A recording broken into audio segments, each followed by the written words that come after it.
Yeni Dünya Düzenine hazır mısınız? Eğer değilseniz hazırlanın. Çünkü birileri bizim için çok korkunç bir dünya hazırlıyor. What pleasure to be together again and to design the future. Where the poor people continue to die, but the rich people, in addition to all the other things they also get a exemption from death. That's going to bring a lot of anger. In the 21st century, a new industrial revolution will create a new massive class, the useless class. People who are not just unemployed, they are unemployable. There is no jobs. There are no jobs to give these people. Koronavirüs salgını dünya düzenini öyle değiştirdi ki özgürlükleriniz ve özel hayatınız artık tehdit altında. Dictators always dreamt about completely eliminating privacy. For the first time in history, it's possible to completely eliminate privacy. And COVID is critical because this is what convinces people to accept, to legitimize total biometric surveillance. If we want to stop this epidemic, we need not just to monitor people, we need to monitor what's happening under their skin. Sizi sadece gözetlemeyecek, aynı zamanda kontrol altında tutacaklar. I choose whether in the election or whether in the supermarket, this is my free will, that's over. And you see, the difference of this fourth industrial revolution is it doesn't change what you are doing, it changes you. If you take genetic editing, just as an example, it's you who are changed, and of course this has a big impact on your identity. Now we see the creation of a new massive class of useless people. What do we need humans for? Or at least, what do we need so many humans for? Do you have an answer in the book? At present, the best guess we have is keep them happy with drugs and computer games. Mahremiyetinizin, kimliğinizin, hatta özgür iradenizin bile olmadığı yeni bir dünya düzeni öngörüyorlar. Ve ABD Başkanı Biden'a göre bu yeni düzen kurulmaya başlandı bile. You know, we are at an inflection point, not just the world economy in the world. And now is the time when things are shifting. There's going to be a new world order out there. And we've got to lead it. And we've got to unite the rest of the free world in doing it. So anyway, I'm going to hush up. ABD Başkanı Biden'ın bunu 2022 yılında söylediğine bakmayın. Çünkü Joe Biden yıllardır yeni bir dünya düzenini zaten bekliyordu.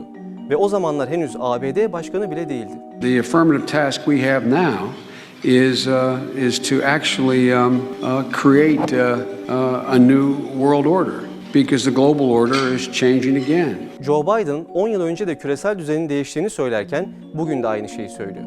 Yalnız tek bir fark var. Çünkü bugün kurulan yeni dünya düzeni Amerika'da değil, başka bir yerde kuruluyor. What do you mean no new world order? Right now, which I think is a danger, is a Chinese-centered order and a U.S.-centered order, and that we're breaking down again. And that's not a healthy outcome. It's not the outcome we want. Evet, bugüne kadar Amerika merkezli bir dünya düzeni varken bugün Çin merkezli bir düzen kuruluyor. Ancak yeni dünya düzenine kimin liderlik edeceğine paranın sahipleri karar verecek. Ve paranın sahipleri karar vermek için Rusya-Ukrayna Savaşı'nı bekliyorlar. Çünkü bu savaş yeni dünya düzenini inşa etmek için ihtiyaç duydukları büyük yıkımı getirecek. Peki gerçekten yeni dünya düzenine hazır mısınız?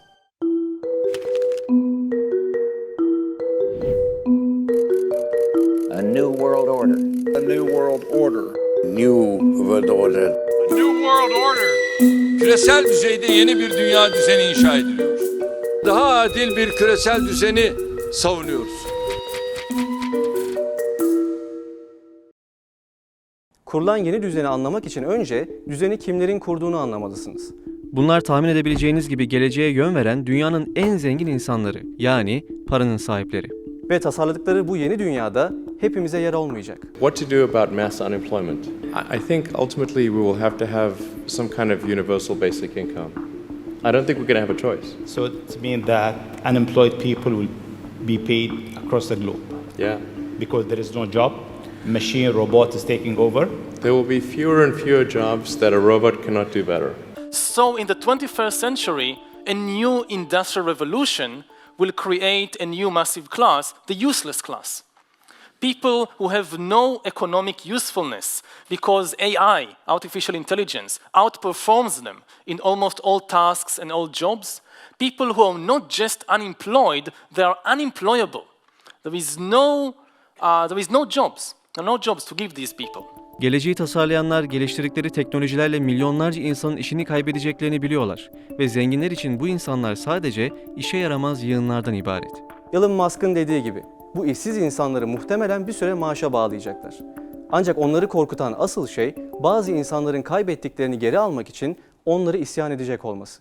In the 20th century, the main struggle of the masses was against exploitation. You have an elite that exploits you. In the 21st century, the main struggle might be against irrelevance. You have an elite that doesn't exploit you, it doesn't need you. And a lot of the recent upheavals, certainly in a place like Britain, like the United States, is people trying to use their political power before it's too late. Zenginlerin bu öfkeli insanlara karşı yapabilecekleri iki şey var. Ya bilgisayar oyunları, sosyal medya ya da haplarla onları uyuşturacaklar. Now we see the creation of a new massive class of useless people. And then the big political and economic question of the 21st century will be, what do we need humans for? Or at least, what do we need so many humans for? Do you have an answer in the book? At present, the best guess we have is keep them happy with drugs and computer games. Ya da bu insanları kontrol altında tutmanın yollarını bulacaklar. Ve koronavirüs salgını onlara insanları zapt etmek için iyi bir sebep verdi. Salgın kontrolü. All countries could get on top of the cases very quickly and be more like Australia than Europe or the United States ended up being. And do you believe it's possible to prevent the next pandemic? Yes, if every country does what Australia did, then you wouldn't be calling it a pandemic. That's all. Bill Gates'in bir sonraki salgını önlemek için Avustralya'ya örnek göstermesi çok normal. Çünkü Avustralya, Çin'den sonra dünyadaki en sert salgın tedbirlerini uyguladı. If you are not fully vaxxed, stay home. Work is not a reason to leave the home for the unvaccinated. Polisler size zorla maske bile takabilirdi. Sonuçta bu, sağlığınız içindi. Avustralya Sağlık Bakanı yaşanılanların yeni dünya düzeni olduğunu boşuna söylememişti. This is a world pandemic. It's a 100-year event. So you can expect that we will have transmission from time to time, and that's just the way it is. We've got to accept that this is the new world order. Ancak yeni dünya düzenine geçişi hızlandıran asıl olay Rusya'nın Ukrayna'yı işgal etmesi oldu. You know, we are at an inflection point, and now is the time when things are shifting. There's going to be a new world order out there, and we've got to lead it. And we've got to unite the rest of the free world in doing it. So anyway, I'm going to hush up. Biden'dan sadece bir hafta sonra yeni dünya düzenini kimler tartıştı biliyor musunuz? Paranın sahipleri. Title of this session: Are we ready for a new world order? World Government Summit yani Dünya Hükümeti Zirvesi, küresel sermayenin her yıl bir araya gelip dünyanın geleceğini tartıştıkları bir zirve.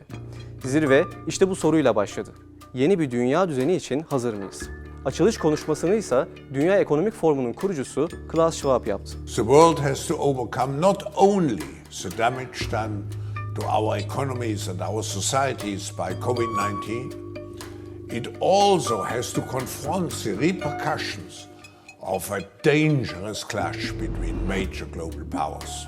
We do know that global energy systems, food systems and supply chains will be deeply affected.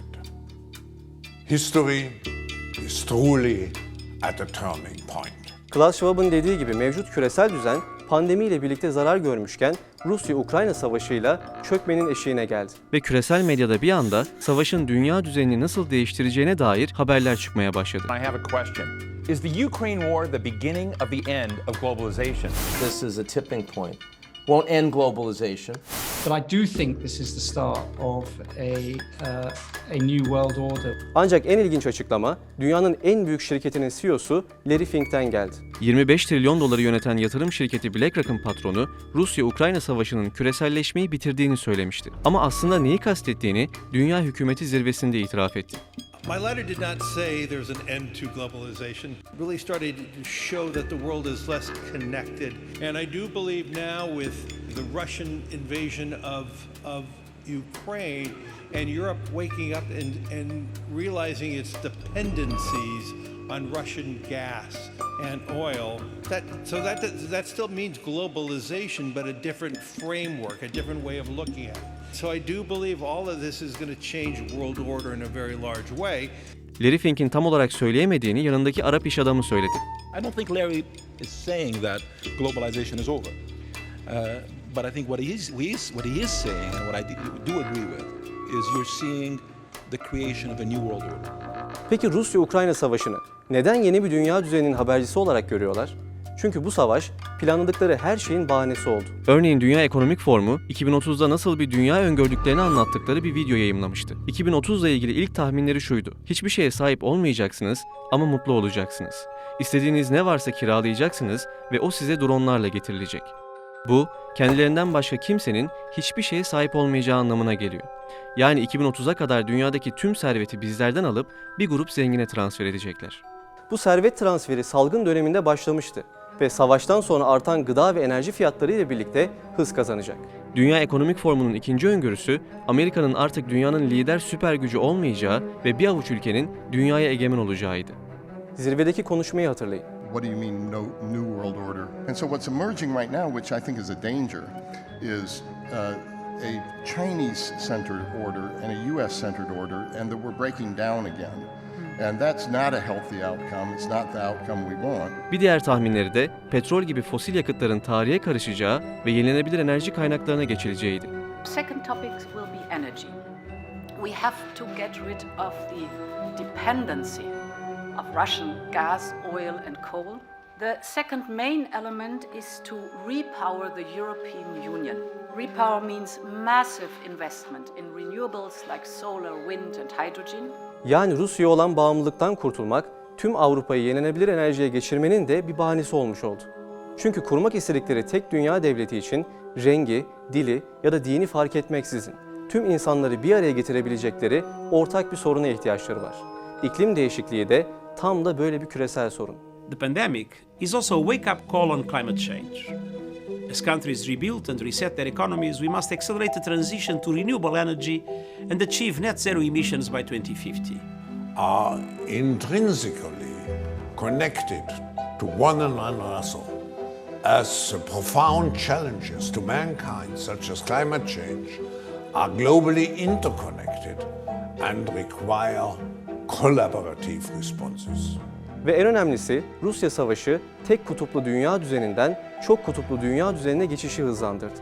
Yani Amerika'nın tek başına yönettiği bir dünya değil, güçlerin birden fazla ülke arasında paylaşıldığı parçalanmış bir dünya düzeni. The Chinese see just how much more fragmented the global order is.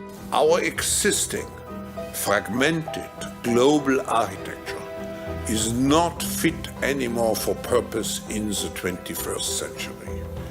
It's high time for a great reset. İşte bu parçalanmış küresel düzende Rusya ve özellikle Çin, Amerikan hakimiyetine meydan okumaya başladılar.